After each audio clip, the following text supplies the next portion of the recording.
All right, so now we got the single leg dumbbell deadlift. So I have a kettlebell here, but if you, of course, could use a dumbbell to lay on the floor, we'll pick it up by the handle. Where we're going to start this is we're going to go with pick it up with the opposite arm of the leg that's going to be on the ground. So I'm going to start with my right leg, so I'm going to pick it up with my left hand. And if you need to, you can grab onto something with your opposite hand just to hold on to for balance for now until you get better at it, and then eventually we can move away from that. But basically, we're going to start right here, and we're going to go down into our hinge position, and I'm going to bring this back leg back with me the whole time. I'm going to slowly bend my knee until I go down, and I touch my kettlebell.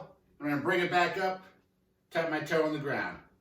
Same thing, I'm going to move that leg back and keep my chest up high until I touch the ground, and forward. So notice my eyes are locked forward, my head's in place, I have a little bend in my knee, my back toe is pointed down, and it's just about in line with my shoulders.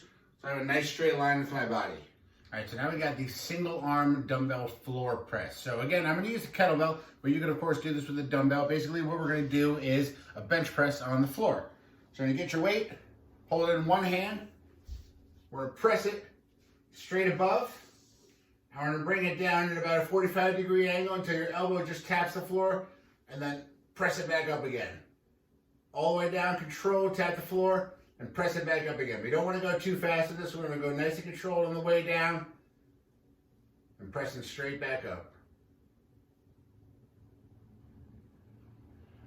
All right, so now we got a bent over row with an isometric hold on one arm while we're rowing with the other arm. So it's a big long name and it sounds like there's a lot going on there, but it's actually pretty simple, but it is very challenging. And you can actually do this with either rowing the heavy dumbbell or rowing your light dumbbell, because you're still going to be working with the other arm through the entire movement. So what it looks like is bending over in the hinge position to keep my chest and my back flat. My chin is tucked. We're going to row both our dumbbells or kettlebells up, and I'm going to choose to keep my left one in a hold, and I'm just going to row with my right arm. So I'm keeping my left arm squeezed up and back the whole time while I'm performing my reps with the other arm. And then once I'm done, I'm going to switch and then hit my other side. So we're going to do one side at a time, holding the other side throughout the entire movement. All right, so now we're going to do some simple goblet squats, but we're going to add a pause to them.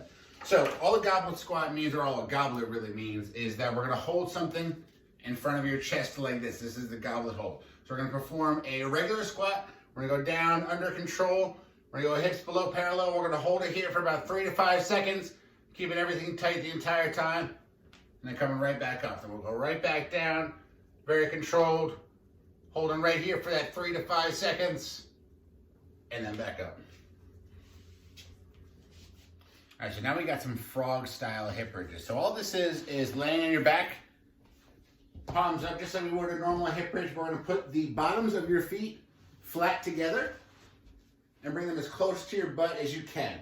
So your toes should be touching each other, balls of your feet should be touching each other, knees are pushed out as far as they'll go. Then all we do is squeeze over the top on each one as high as we can go, keeping those knees pushed out, really flexing the buns at the top on each one, all the while keeping my chin and my eyes forward on each rep.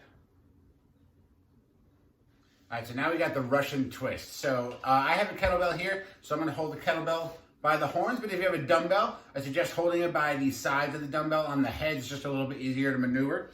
So with the Russian twist, we want to lean back and keep tension on the abs. Now you can start with your heels on the ground. It makes it a little bit easier, but the harder version is keeping your feet up in the air and balancing on your butt. And all we're going to do is we're going to tap this weight side to side.